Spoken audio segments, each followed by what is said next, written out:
여러분 안녕하세요. 마따하리의 어쩌다 인도네시아.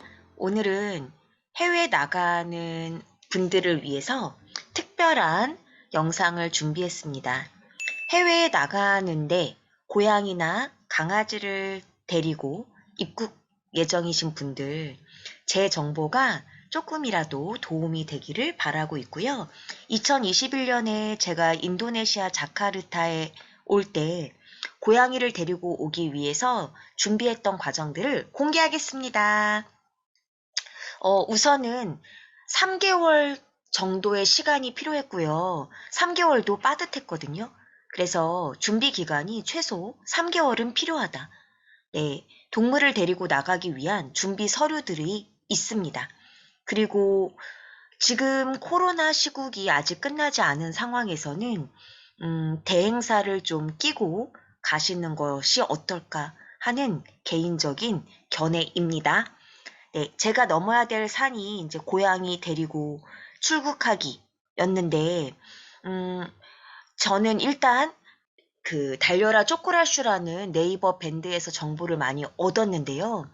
어느 나라에 가실지 모르겠지만 나라별로 해당 국가별 모임들이 있습니다. 각국에 따라 서류가 다르고 준비할 것들이 있다 보니 여러분들도 한인 모임들을 찾아보세요. 인도네시아에서는 한인 포스트 밴드가 가장 활성화되어 있었고요. 네, 저는 반려동물 통관업체 대행사를 컨택했는데 이때 알아봤더니 인도네시아 수입 통관 시에 입국 이후 코로나 바이러스 테스트가 필수였고요. 법정 계류일이 2주 정도가 있었습니다. 그리고 계류 기간 시 반려동물 면회가 잠정 금지됐었기 때문에 주인으로서는 굉장히 가슴 아픈 일이죠. 그래서 더더욱 대행사가 있어야 이때 계류 기간에 돌봐줄 것이 좀 안심이 됩니다. 일단 동물을 데리고 입국 준비할 때 필수 서류를 소개해 보겠습니다. 1번 광견병 예방접종 증명서. 출국일 기준 최소 30일에서 1년 이내 예방접종 증명서가 필요했고요. 2번 한국주정부 발행 수출 검역증 원본. 아, 네. 고양이, 강아지가 수출 검역증이라니까 좀 이상하긴 한데요. 출국 당일 또는 출국 전 5일 내 한국검역본부, 인천공항 내에 검역본부가 있고요. 지방에도 있습니다. 거기에서 직접 방문 후 발행해야 되고요. 3번 인도네시아 지방정부 발행 수입 허가서. 네, 이거는 사실 1번, 2번은 한국에서 직접 준비할 수 있는데 3번의 경우 준비가 쉽지 않아서 이걸 대행사랑 같이 했으면 합니다. 여기서 하시려면 쉽지 않을 거예요. 예방접종 백신 스티커, 광견병 항체 검사 결과지, 건강증명서, 네, 이런 것들을 기본 서식에 맞게 대행사에다가 보내면 대행사에서 수입허가서를 발행해서 줍니다. 그리고 항공사랑도 얘기할 거리들이 많은데요.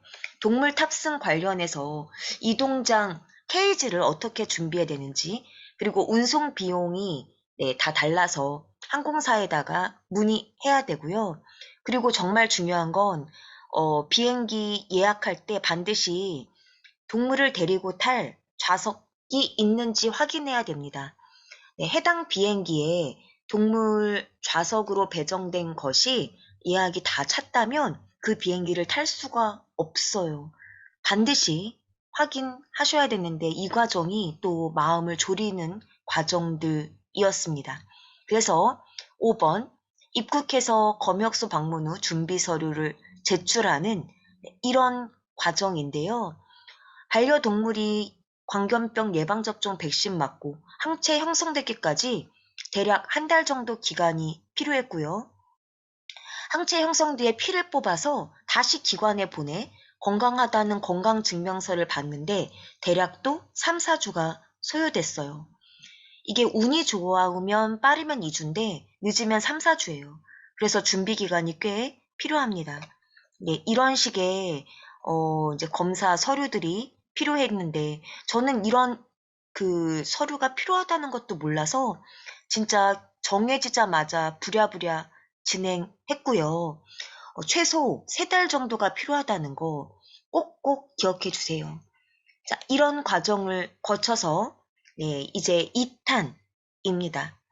이제 광견병 항체 증명이 되면 고양이 입국 관련 이제 해당 나라 입국 가능일을 빨리 확인하고요.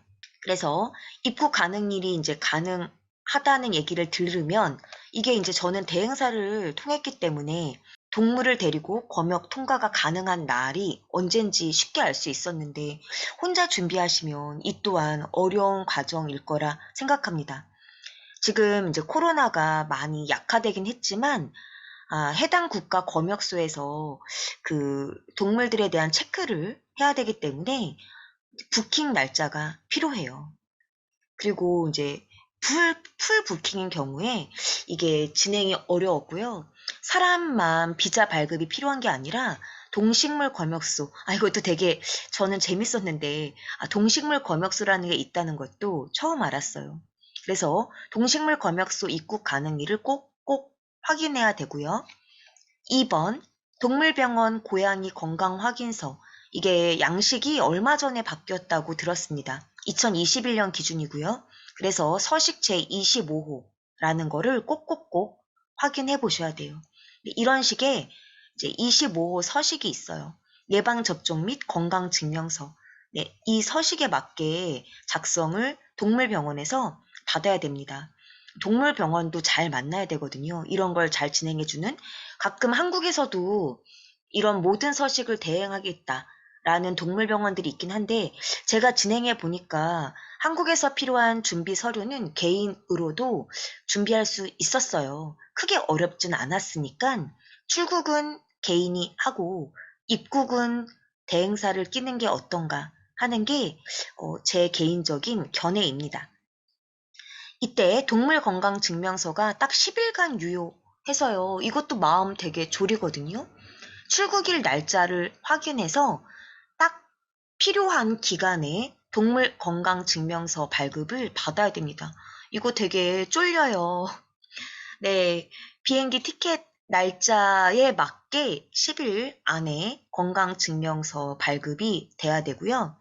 그래서 인도네시아 입국 검역증 발급을 위한 필수 정보를 이제 영문으로 발급해서 보냈어야 됩니다. 그래서 대행사에서 이제 이런 것들이 필요하다라는 거를 얘기를 하고 필요한 것들을 다 영문으로 작성해서 보내줘야 되는 거죠. 네. 이렇게 동물에 대해서 해야 되는 것들이 많을 줄 저는 미처 몰랐어요. 전 정말 아무것도 몰랐던 집사인데, 네, 여러분들 새로 해외로 이동할 준비를 하신다면 반드시 잘 챙겨봐 주셨으면 합니다. 자, 이렇게 비행기 티켓팅하고, 네, 이런 과정들을 거쳐서 고양이 2마리 데리고 가기, 네, 2탄이었고요. 이게 끝이 아니었어요. 자, 3탄입니다. 진짜 느꼈는데, 고양이 데리고 해외 가기 어렵다. 정말 많이 느꼈어요. 이렇게 많은 것들을 해야 될지는 진짜 몰랐는데요. 어떤 게 선택돼야 되냐 하면 이동장 선택을 또 했어야 되고, 그리고 비행기 탈 때 기내 이동을 해야 되는지, 아니면 네, 화물칸에 이동해야 되는지도 또 결정이 필요한 사항이었습니다. 자, 제가 이제 고양이 데리고 비행기 타기 1, 2탄 서류들을 쭉 진행했었는데, 아까도 말했지만, 사람만 비행기 티켓 발권했다고 끝이 아니고요. 네, 항공사에 전화해서 반드시 컨펌 받아야 돼요. 내가 타는 비행기에 동물 태울 위탁 수화물 칸 좌석이 있는지 체크를 해야 되고, 만약에 좌석이 없으면 다른 비행기를 타야 됩니다. 그리고 동물을 위탁수화물로 보낼지 기내로 데리고 갈지 많이 고민했었는데 혼자 고민하지 마세요. 항공사 콜센터랑 상의해 보셔야 됩니다. 저는 원래 고양이 2마리를 모두 이제 화물칸으로 보낼까 했는데 고양이 품종 제한이 있더라고요. 페르시안 고양이는 화물칸에 태울 수가 없습니다. 강아지 또한 이런 종이 있어요. 네, 모르셨죠? 페르시안 고양이가 화물칸에 탈 수 없다는 거. 예, 제가 진짜 이런 정보 처음 알았었는데요. 항공사 위탁 제한 품종에 단두종이라는 게 있어요. 네, 코가 짧은 품종인데 강아지는 이런 것들요. 뭐 아펜핀셔, 보스턴 테리어, 복서, 불독, 네, 시츄도요, 치와와도요. 네, 얘네들은 코가 짧은 품종이라서 안 돼요. 데리고 탈 수만 있어요. 기내에만 탈 수 있어요. 고양이는 네, 이제 이 페르시안 브리티시 숏헤어 네, 이런 애들이 데리고 타야 되는 애들입니다.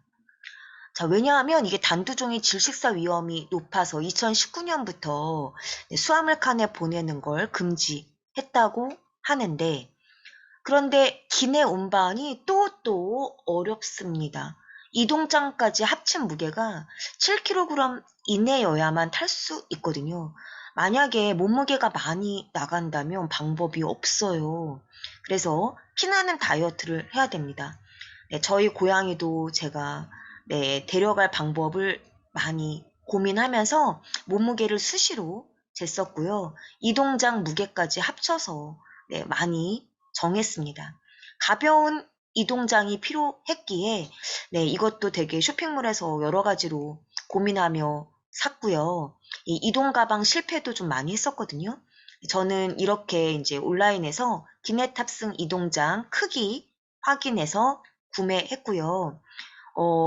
고양이를 위탁으로 보내려 할 때 항공사에서 이동장의 가로, 세로, 높이, 무게 다 확인하거든요. 네, 여러분 전화 통화 꼭꼭 해보셔야 되는데요. 그리고 제가 여러 번 실패했던 것 중에 위탁 수화물로 보낼 이동장으로 이런 거를 생각했었는데 이제 백팩으로 보내려고 했었는데 항공사에 물어봤더니 반드시 하드 캐리어가 필요하다는 겁니다. 아, 저 정말 하나도 몰랐었죠. 그래서 천으로 된 이동장은 화물칸에서 찌그러질 수 있기 때문에 불가하대요. 그래서 다시 이렇게 생긴 네, 이동장을 구매를 했거든요. 저 정말 이동장 구매만 네, 몇십 썼습니다.